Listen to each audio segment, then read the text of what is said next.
I'm kind of pitching myself here as somebody who's an experienced investor, but always, I'm definitely new to this business as well. I just want to speak about this product and just how much, it has really helped me, propel myself, get better with talking with sellers, actually be able to close a deal. My strategies right now have been primarily direct mail, cold calling, and cold texting. And I've found a lot of success with Real Estate IQ, especially being able to get in front of customers, have engaging conversations. And of course, I'm hoping to use all of that to build my own business and eventually retire off. Excited to be here, and I want to say a big thank you to Real Estate IQ. They have the absolute top leads in the industry and just make investing effortless for all of us as real estate investors here in Texas and obviously everywhere else that they're focused. And I'm proud to be associated with Real Estate IQ. Love what you guys do and love how you all help investors so that we can focus on the thing that makes us the most money, which is the job of real estate investing. I wanted to jump on this morning and give a shout out to Real Estate IQ. I began my journey with them a few years ago, just using some of the more basic products, the off-market leads. And since then, growing and visiting and talking with not only Steve, but other people who are involved with Real Estate IQ, I've had the opportunity to actually not only be a client, but I also became an investor with them. And that is one of the beauties of being able to be part of Real Estate IQ, is it gives you the opportunity to grow as an investor, especially in real estate.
Hello, everybody. Welcome. So we are on the 2nd of July now. It's a new month, new quarter. We have some interesting changes that's gonna affect how investors play, and we're gonna do a kind of preliminary look at the new Housing Act that has passed Congress and waiting for presidential signature to sign into law. This is called the 21st Century Road to Housing Act. There's a lot of information there. That's why we're just gonna kind of touch a little bit of it today, and then we're gonna we'll probably go over maybe half of the information.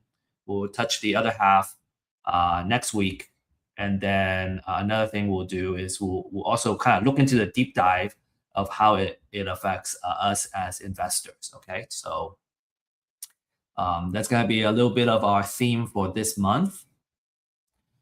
A lot of new things that are happening here with Real Estate IQ. We have started adding investment deals in our offering as well, in addition to distressed seller leads. So you may start seeing information about the deals from our communications.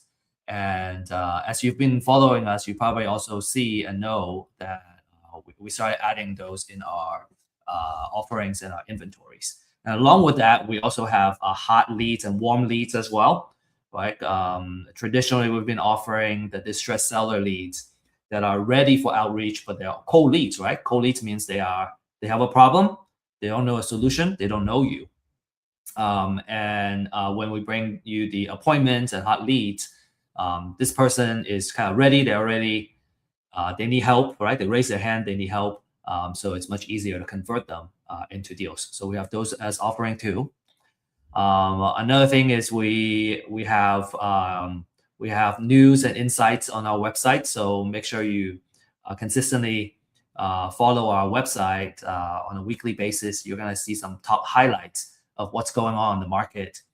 And as I mentioned before, just staying on top of the current, 30-year mortgage interest rate is a huge kind of a way to display our expertise when we talk to distressed sellers, right? Because they need to sell, and kind of understanding the buyer market, seller market dynamic, and how it's affected by the current mortgage rate. It just builds so much credibility in a phone call with them.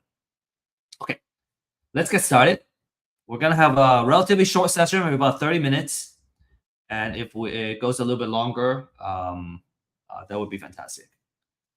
All right, so success stories, lots of deals here, where when you're a client, you're no longer limited by the number of leads you have. You're going to be limited by your ability to follow up, your ability to do outreach, to follow up, to get the deal under contract, and then closing of the deals, right? So kind of a lot of the operational logistics side. When it comes to leads, Real Estate IQ is going to be able to solve that for you.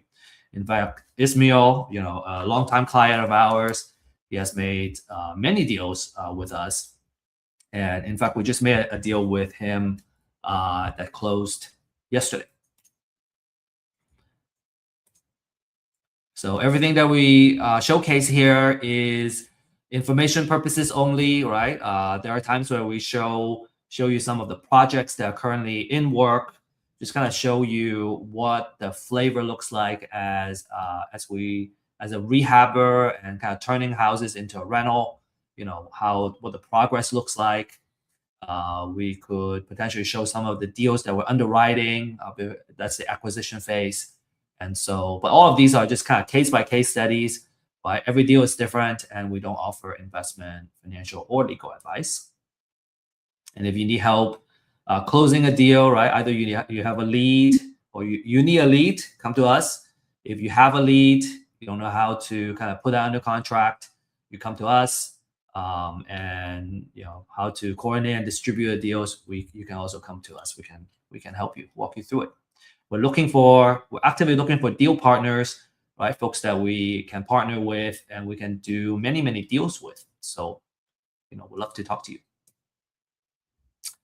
And one of the good news that we have is the expansion kind of coverage of our offering. We are now covering about, 22 states, kind of the major counties in these 22 states. And we're also gonna start working on, in this quarter, the states that are in yellow color. So if we're done with that, we're gonna be, kind of major coverage here.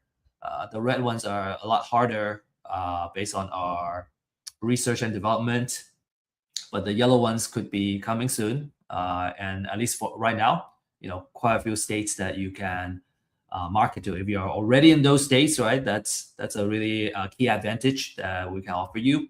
And if you're, buying remotely, now you have access to 22 states.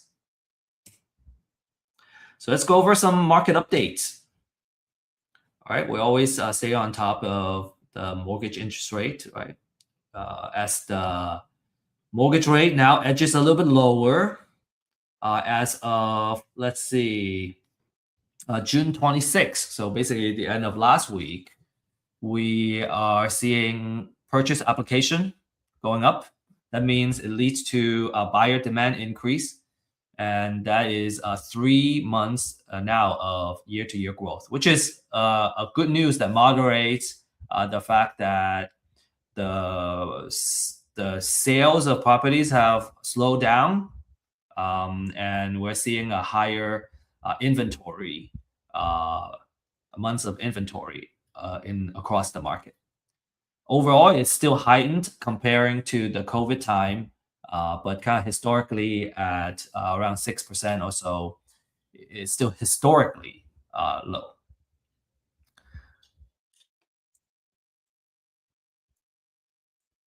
Home buyers, we're seeing that they could be stepping back in. And another thing to kind of stay on top of is this Housing Act that's gonna have some policies that helps to make the homes more affordable as well. And we're gonna go over a little bit of that today.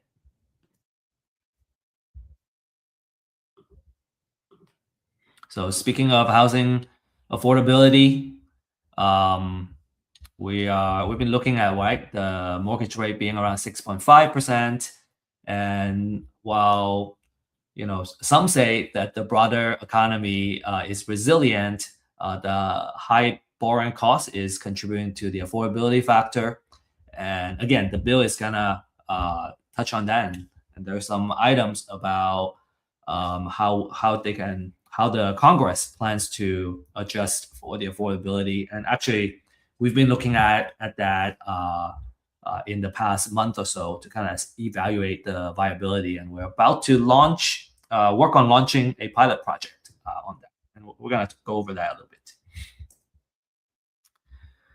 Okay, increasing inventory. Some of the inventory level is starting to get quite high, actually, higher than normal in Texas, and that's gonna shift the power more to the buyer side, and it's turning more and more into the buyer's market, and the sales price has been dropping as well. So as a kind of selling season, right? This summer has been spring, summer. It has not been so well for sellers that are looking to sell, and I've spoken to a lot of distressed sellers the past few months, and the house is just not moving. And so this is actually a great opportunity for investors, right? If you're a wholesaler, you're gonna find that it's very easy to get deals under contract because you just have a lot of desperate sellers that don't have a lot of negotiation power, don't have a lot of interest. And if you are a buy and hold type of investor or fix and flip, from an acquisition side, it's easy for you to find the good deals. Obviously, if you're a fix and flipper, when you're trying to exit, it might be harder to find a solid buyer when it comes to exit. So just gotta be conservative in the numbers that you want. Okay, I'm gonna run over this feature deal really fast. We actually need to update these slides to talk about some of the new deals we have on our list. But here we have Dallas in Little Elm. This is a sub 2. If you're interested in all the deals that we have, you can visit our website and request it, right? Ask the chatbot or fill out the form, and then we're gonna send you a full list of all the deals that we currently have under contract. We have a Lancaster. This is a short sale, so it's gonna take a while to get it ready. It's really close. It's actually walking distance to downtown Lancaster. It's just a lot of repair. There's foundation repair. There's a lot of stuff. So it's a big project. It's not. I wouldn't recommend it to a new investor, but if you're an experienced flipper and you like the Lancaster area, this could be a good opportunity for you. In the Houston area, we just closed this deal. There's a short sale in Freeport. We got sub 2 in Houston. We're about to close on this one. Conroe, this is also a short sale. Full share, this one is getting close to closing as well. It's pending. And then this is also another short sale. Beautiful house in Freeport, right by the beach. And the owner has fashioned it as an Airbnb. So, if we're able to kind of put it in a good offer and acquire it, this would be a really good property. Okay, and then we have Austin area. We have a sub 2 in Elgin, and then also another sub 2 in Riverview. That's coming. All right, okay. So, if you're already in our subscription list, you're gonna see a lot of these items. And generally, these are the programs that's designed to help you get going, right? Ready to roll up your sleeve and get busy doing the deals. We can get you going really fast. The deal accelerator is geared towards someone that's just getting started, and you need to get the deals, right? You gotta get your experience, get your hands dirty. We can get you the deals, but we will, more importantly, we would kind of teach you the operating rhythm and everything that you need to consistently get deals, right? Build a pipeline. And then a deal partner is kind of the key that we're focusing on. As your part, if you're a new join our accelerator program, our intention is to train you to become a partner. And if you're already, actively doing deals, right, we're looking for a key partner in every market, every county that we're in, because we want to send you everything you need to kind of build up your pipeline, right? Grow your pipeline, and we want to do profit share with you. Okay, so this is our key topic today. Who is excited about this Housing Act? There's still a lot of moving parts, but really good to kind of be in front of everything. The couple of things that I have kind of learned throughout my career that I think is very helpful is we want to know where the trends are happening. And the trends are usually happening, right? Because as entrepreneurs, what are we looking at? Right? We want to look for key opportunities where it's not like overly crowded yet, right? And we want to really ideally be the established player before other people start noticing it. So where are some of these kind of trends that's kind of creating the opportunity that no one else is jumping on? Well, we've been talking about AI, and I think AI is still, very, very early in the game. AI has been very technical. So if you're an engineer, it's super awesome because it's very easy to use and adopt. Before that, you need to be a technical kind of software person to really kind of understand how to use it well and kind of set it up on your personal computer. Now it kind of has reached a point where someone who's not very technical like myself, we can use it, we can adopt it, and we can start using it for our business purposes. And the key here for entrepreneurs, I think, is that we understand the business problem that needs to be solved. If it's an engineer, they understand they are solving a problem, but is there a real business problem? They have that pain point. And so somebody who can kind of understand the problem and can build a solution. Well, I don't necessarily need an engineer to build that solution for me anymore. AI can do a lot of that for me. And so that's gonna kind of create a big one. So I highly recommend, everyone that's listening in now to start learning how to use AI, how to build AI agents to help you do things. I'm even getting like AI to help me do shopping. I find the best deal for me. It's able to do that. So anyway, we save that to a different conversation on the AI, and I think it's an ongoing conversation. How do we use it better? We can learn together. How do we use AI to kind of optimize a lot of what we do so we can do more? We can achieve more. We can create more value, right? Make more money. The second one is legislation, right? So technology is going to create a rift.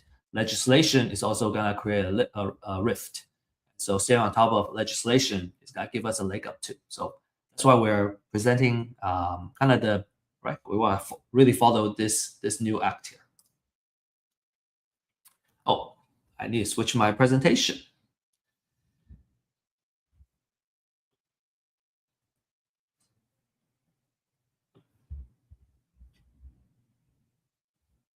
Okay, we're gonna go over the first seven slides, and then we'll go over the rest later next week. Okay, bring this down. Okay, I think everyone can see my screen. Okay, so this is as of July 1st, right? We prepared this last night. And what this final bill, we're going to talk about what this final bill does, right? And the idea of it and how it's going to impact us.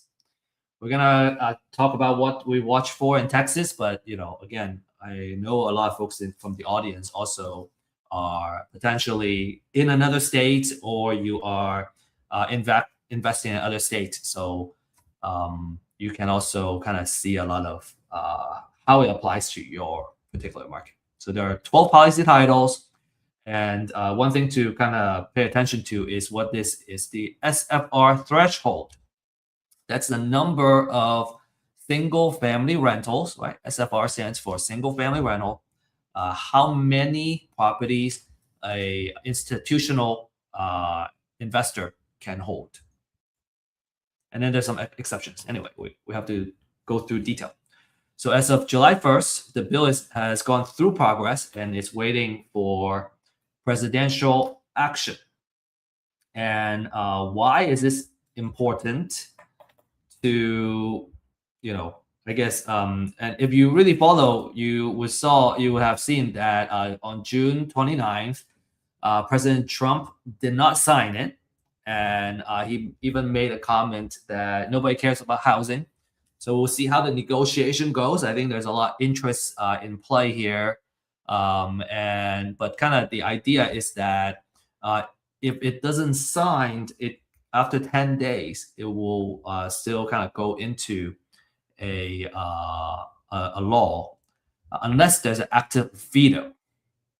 So we'll see what happens. So we want to stay on top of the effective dates and how it impacts our market. Okay, so what the enrolled tax, right? That's the basically the law. This act is a operative congressional text, but it's not a signed law, and also it's gonna take time for the housing departments, right, all the different departments involved to implement it, right? So what does that really look like? We have a lot to follow here.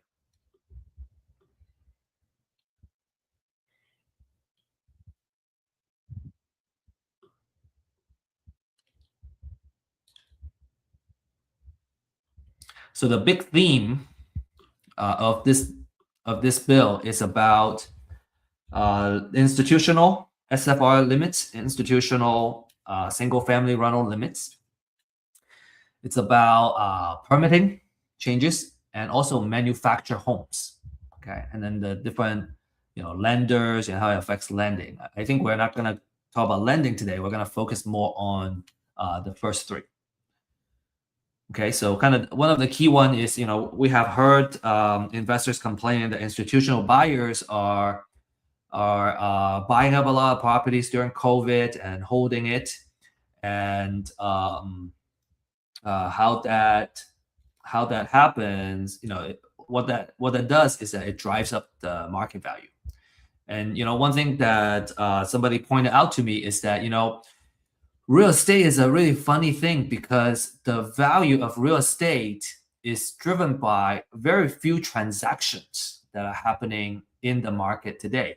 So you kind of have very few transactions that drives the market, right? And so from a kind of a national standpoint, we don't want all these large institutional buyers. Back then when they were acquiring, they were driving up the market.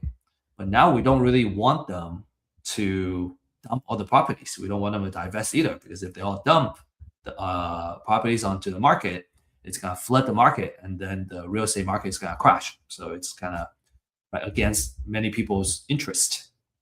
So this threshold is going to kind of, I guess, slow down the buying of institutional buyers. But at the same time, it doesn't force them to divest. They can still hold. Okay, so that's one of the key reading I have here. And then you also want to talk about, you want to pay attention to lands and different things. So anyway, we'll go over the other ones. So then for the institutional buyers, the headline is that there's a purchase restriction for the SFR, institutional SFR. It will be effective in 180 days, and we have a 15-year sunset. So now, one thing that we want to pay attention to also is that a lot of the key here of kind of a new law is in the exceptions. So what are the exceptions?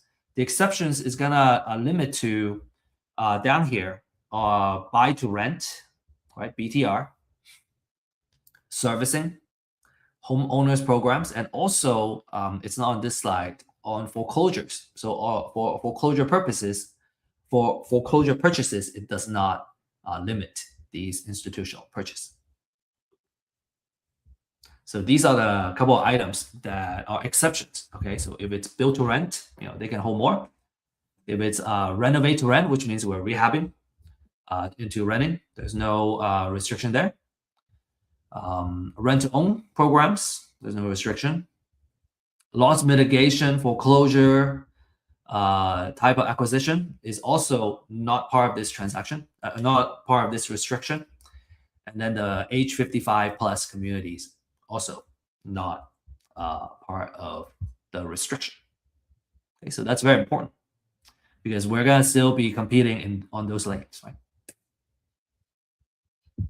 Okay, now when it comes to like land and all that, right? So kind of the key takeaway is the infill environment. Okay, so there is permitting that makes it easier for buying infills, and we'll see how it kind of comes together with the manufactured homes.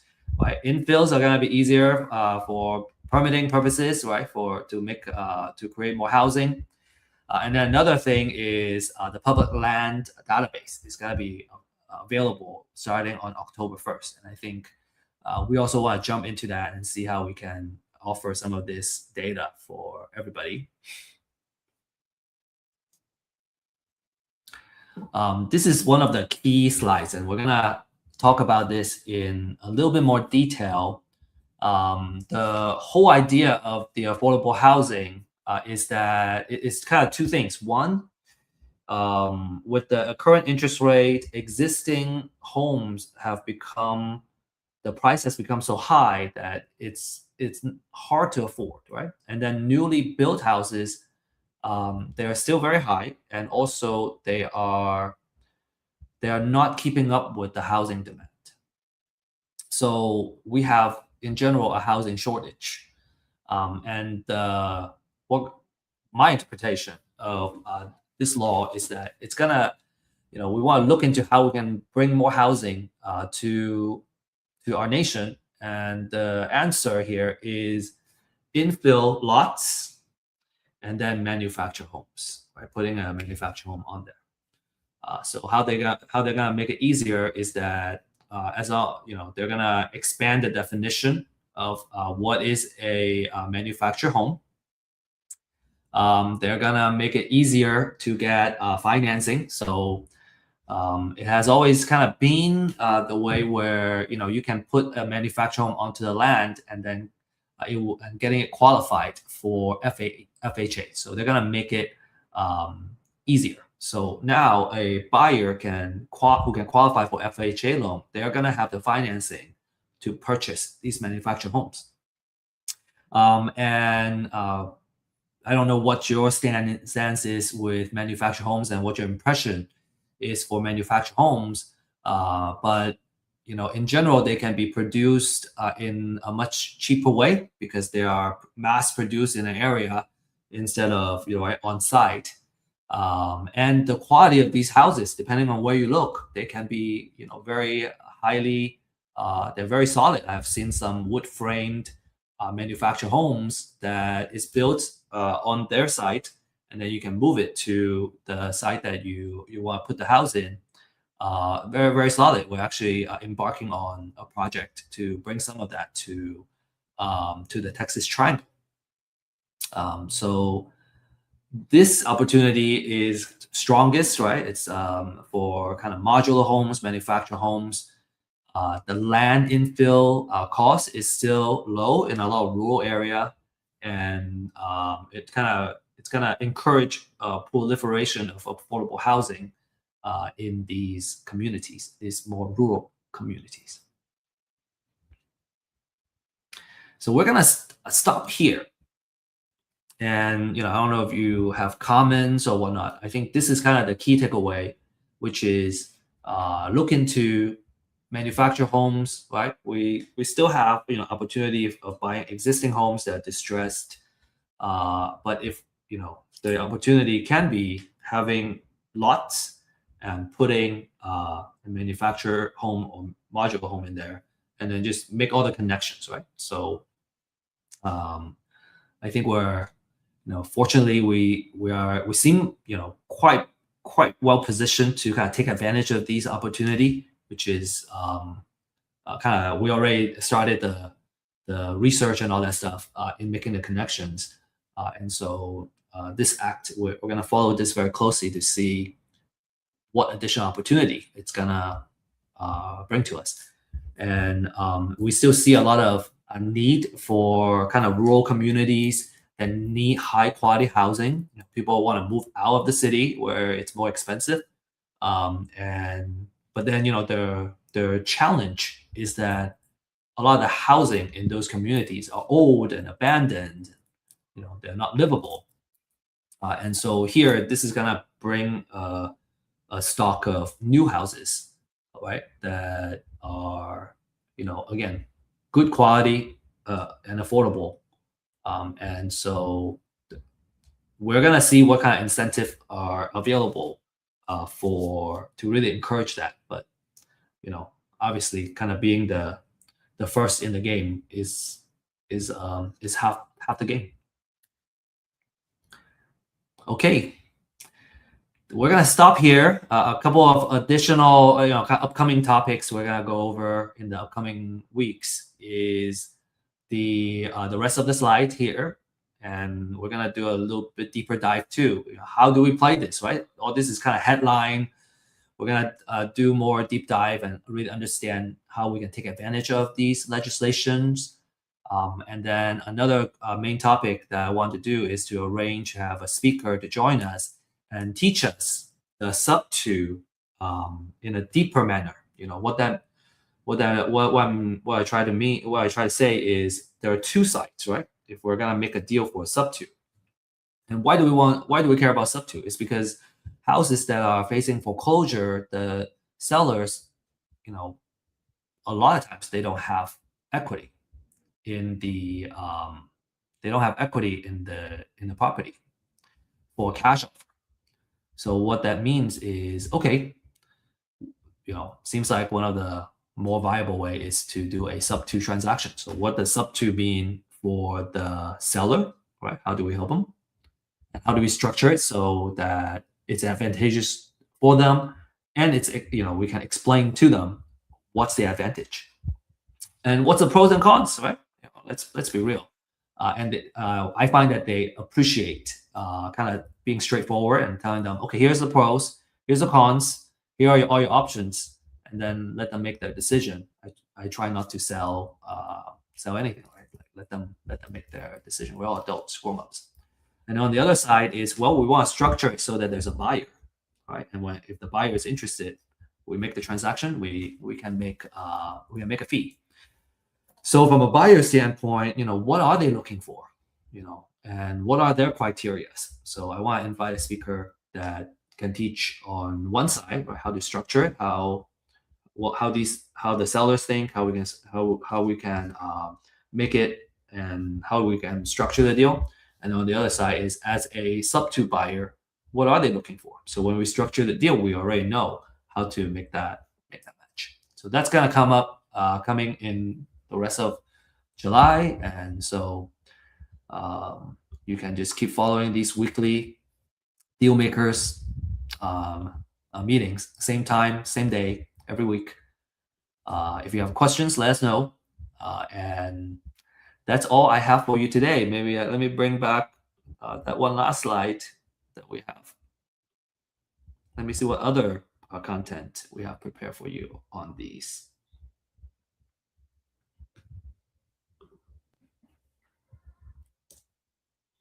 So Q&A, well, upcoming events. Okay, so we got classes, talks about how you can find distressed properties and how you can build wealth in real estate. What are some strategies, right? And then we will talk about the actual techniques.